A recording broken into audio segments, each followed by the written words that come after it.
काय झालं, तुम्ही रडताय का? तुम्ही होम मिनिस्टर झाले की?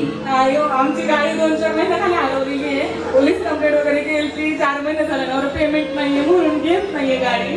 कशी आहे परिस्थिती घरची? असंच आहे.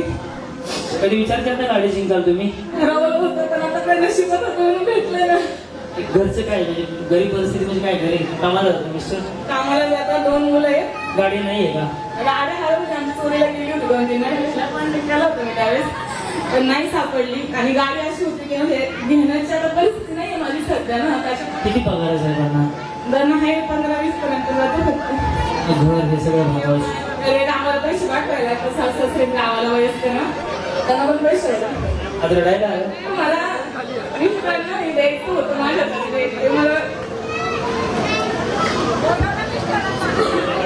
आज आयोजक सुद्धा रेड गाडी ज्यांना मिळाली, हीच होम मिनिस्टरची खासियत आहे का?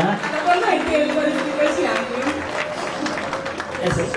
हा, त्यांनी तर ऍडमिशन पण माझ्या मुलाचं केलेलं आहे. डोनेशन भरपूर बोलत होते. तर म्हणजे दादांनीच तुम्हाला मदत केलेली आहे. म्हणजे आता जर नवीन गाडी घ्यायची म्हणजे तुमच्या नवऱ्याला किती दिवस काम करावं लागलं असतं?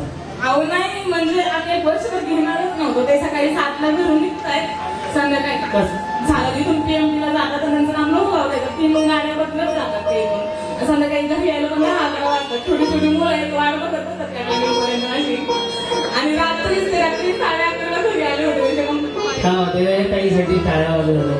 होम मिनिस्टर आज यांचं स्वप्न साकार झालं. पैठणी पण घेऊन या.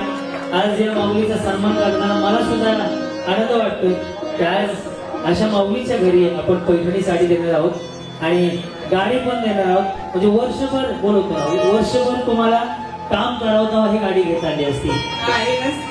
आम्ही थांबलो होतो. माझ्या कार्यक्रमाचं वैशिष्ट्य आहे की मी अशा माणसांचं स्वप्न पूर्ण करण्याचा प्रयत्न करतो. तिच्या माऊलीला गरज आहे.